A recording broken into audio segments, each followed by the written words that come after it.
All right, what's up everybody? Welcome back to the channel. I'm Bo with the Blacktop Nomad, and today I'm going to do a video that I promised a couple videos back, and that is a cost breakdown for our first budget overland build that we did with our Silverado we called Farm Truck. So stay tuned for that, because we're going to go over that and what our future plans are for our next overland adventure. So stay tuned.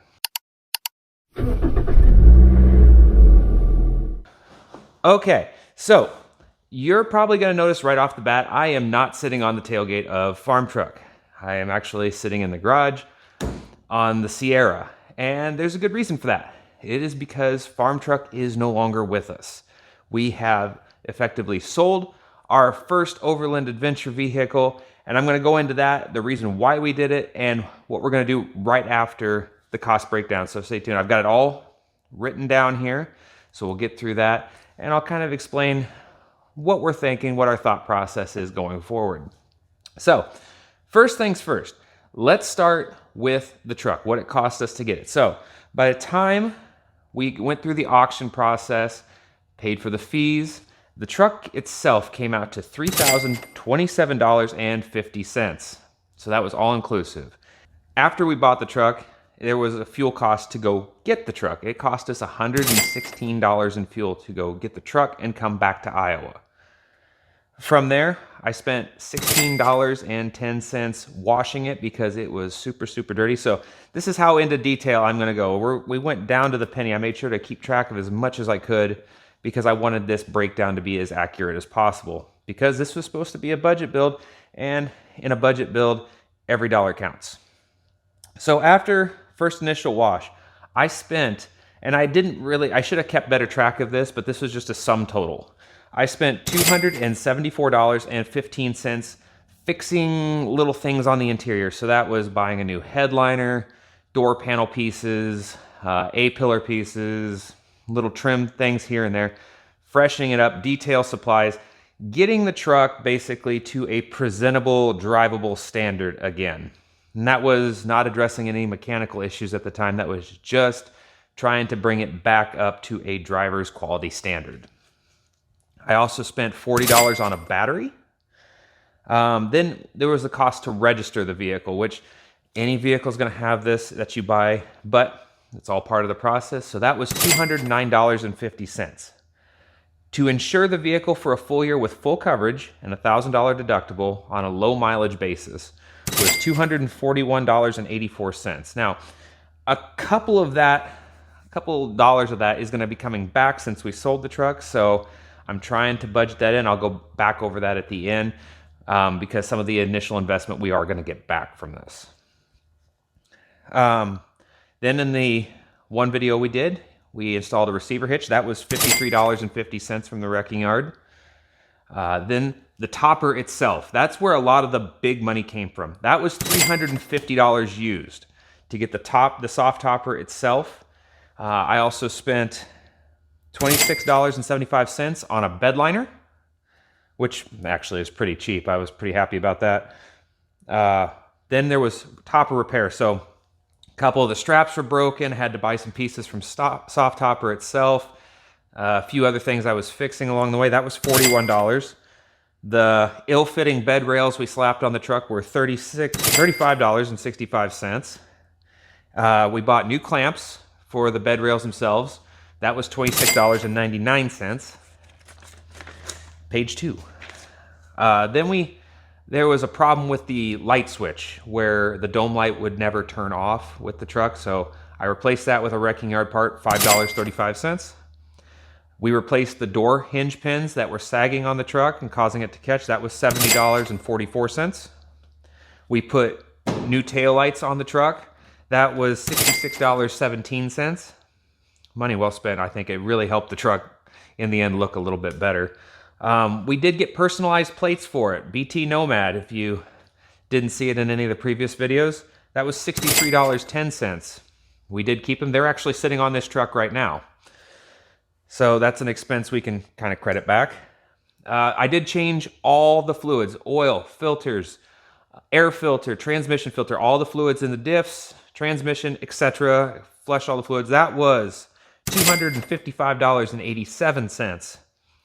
I had a secondary key made for the truck. That was $3.84.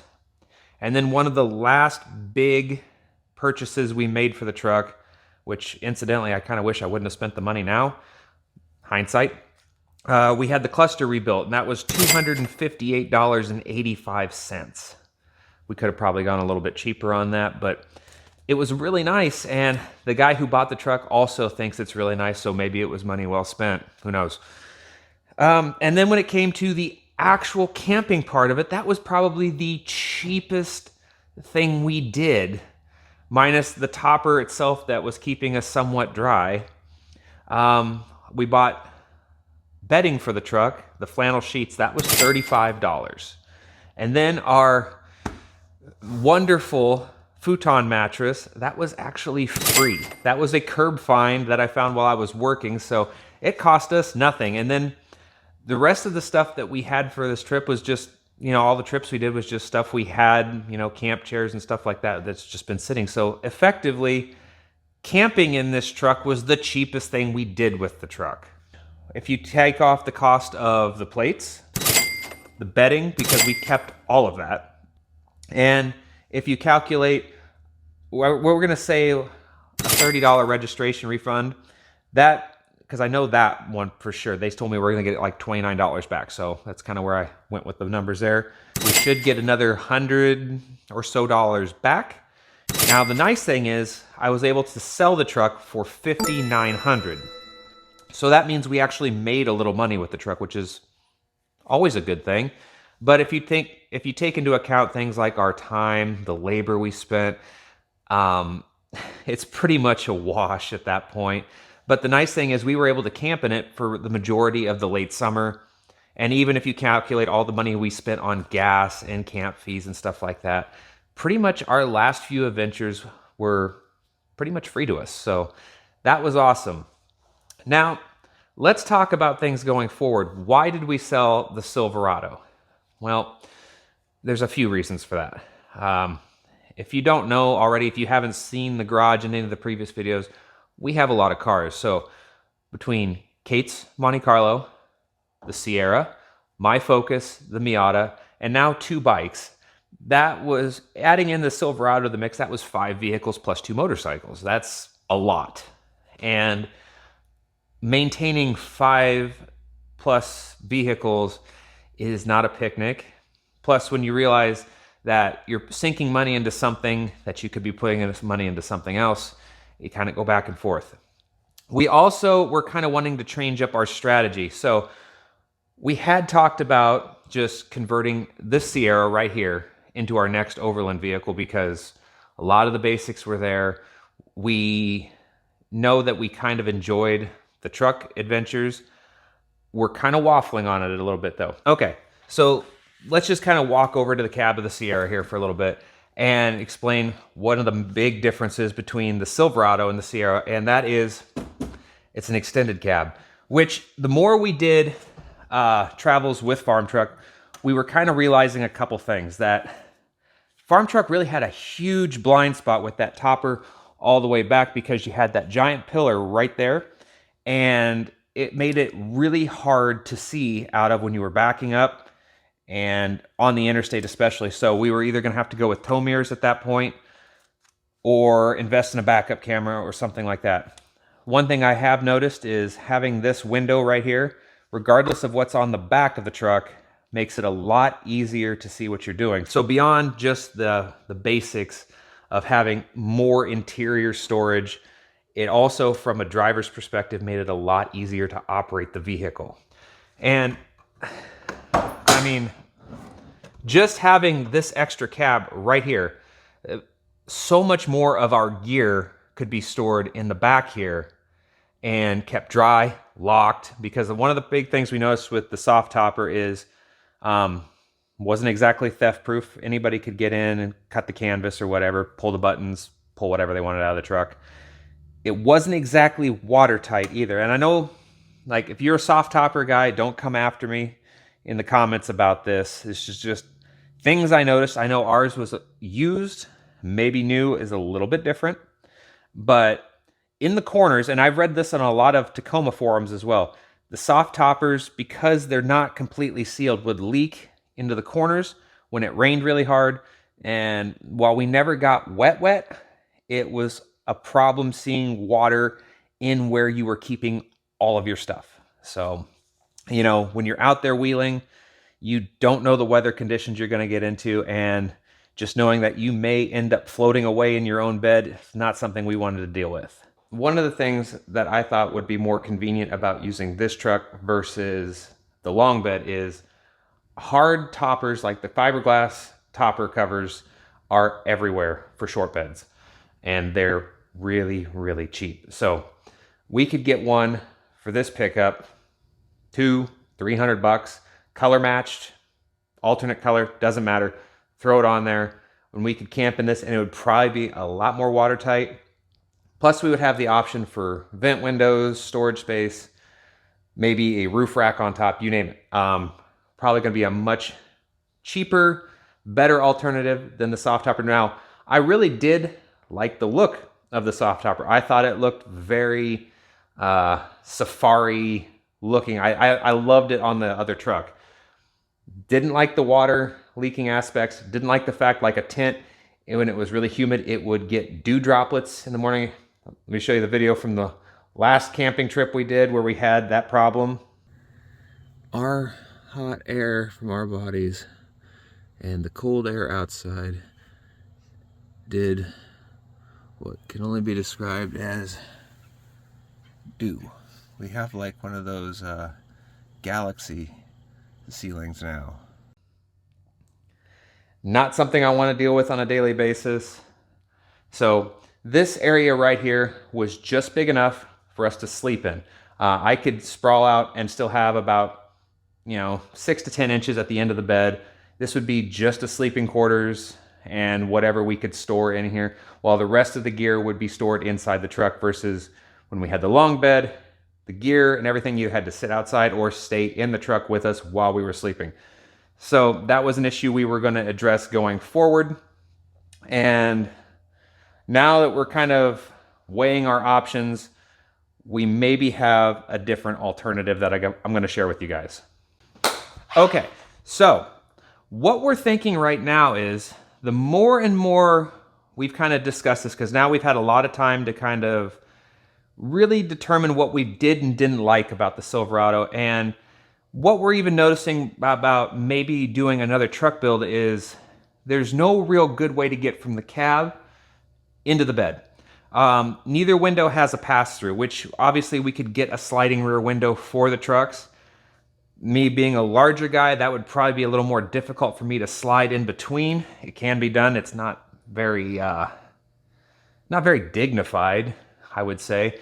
And so the more we were talking about it, it seems like if it were raining or anything like that, we still have to exit the vehicle to get into our bedding situation. So we're thinking a more enclosed cabin space would be better for us. We still want to do four-wheel drive. We still like the benefits of a truck to be able to haul and tow things and stuff like that. But right now, our lead contender is a newer Toyota 4Runner. I know, super bold choice. Another white adventure couple with a Toyota 4Runner is not exactly super original, but it does offer us a lot of the things that we like, with a lot of new benefits we think we could get out of an SUV type platform. And the biggest thing is, regardless of where we're at and the weather conditions, we can go right from the driver's cockpit into our sleeping quarters, because if we keep our sleeping situation inside of the vehicle, we never literally have to exit it should we ever need to.